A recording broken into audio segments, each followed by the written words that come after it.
ఈరోజు dry fruits laddu. ఇప్పుడు exams time కదా, పిల్లలకి మనం ఇటువంటివి కనుక చేసి పెట్టామంటే చాలా ప్రోటీన్ అందుతుంది. చాలా హై ప్రోటీన్ ఉన్న స్వీట్ అన్నమాట. ఎటువంటి షుగరు బెల్లం ఏం వేయలేదు, అంతా న్యాచురల్గానే. ఇది అంజీర్.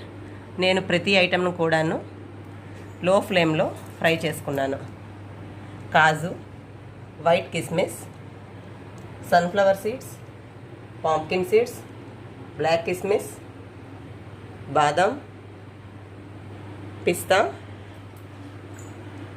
వాటర్ మిలాన్ సీడ్స్, 3 స్పూన్స్ ఎండు కొబ్బరిని కూడా ఫ్రై చేసుకున్నాను. ఒక 3 స్పూన్స్ గసగసాలు. వీటన్నింటిని కూడా మనం ఫ్రై చేసుకొని తీసుకోవాలి. అలానే ఖర్జూరం పిక్కలు తీసేసి మిక్సీ కొట్టుకున్నాను.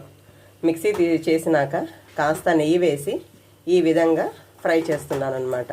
ఖర్జూరాన్ని కూడా మనం ఫ్రై చేయాలి. స్మూత్గా తయారవుతుంది. అప్పుడు దాన్ని మనం డ్రై ఫ్రూట్స్లో మిక్స్ చేసుకొని మనకు కావాల్సిన షేప్లో, లడ్డు షేప్ కానీ, రోల్ షేప్ కానీ, స్క్వేర్, మీకు ఏ షేప్లో కావాలంటే ఆ షేప్లో దాన్ని ప్రిపేర్ చేసుకోవచ్చు.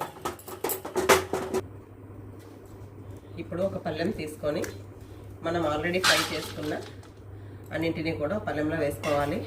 నేను అన్నీ కూడా 1/2 kg వేసి తీసుకున్నాను. 250 గ్రామ్స్ కాజు, బాదాం, పిస్తా, అంజీర్, పాంప్కిన్ ఆల్రెడీ చెప్పాను కదా.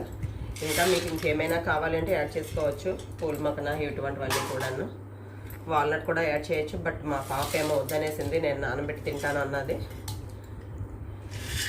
అందుకు నేను వాల్నట్ అయితే స్కిప్ చేశాను.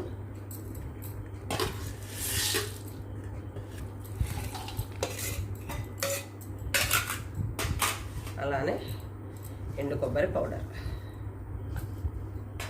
ఇప్పుడు మనం బాగా పేస్ట్ చేసేసుకున్న ఖర్జూరం పేస్ట్ని కూడా యాడ్ చేసేసుకుందాం. కొంచెం గసగసాలను కూడా వేసుకుందాం. మిగతాదేమో మనం రోల్ చేసేటప్పుడు బాగుందాం. అన్నీ బాగా కలిసేటట్టుగా బాగా మిక్స్ చేసుకోవాలి. ఈ ఖర్జూరం కంప్లీట్గా మిక్స్ అయిపోవాలన్నమాట, ప్రతి డ్రై ఫ్రూట్తో పాటు కూడాను. ఈ విధంగా లడ్డు షేప్లో కూడా మనం రోల్ చేసుకున్నాము. ఈ విధంగా రోల్ షేప్లో కూడా చేసుకున్నాం. ఇప్పుడు గసగసాలని ఈ విధంగా అంటించుకోవాలి. ఇలా మనం ఈ విధంగా రోల్ చేసినవి కట్ చేసుకున్నాము. చూసారు కదా, చాలా నీట్గా పర్ఫెక్ట్గా స్వీట్ షాప్ స్టైల్లోనే ఉంది. మీరందరూ తప్పకుండా ట్రై చేయండి. ఇది బాల్ షేప్లో. ఇటువంటి హెల్తీ రెసిపీస్ని మీరందరూ తప్పకుండా ట్రై చేయండి. ఇటువంటి రెసిపీస్ కోసం సబ్స్క్రైబ్ చేసుకోండి జోష్ కిచెన్.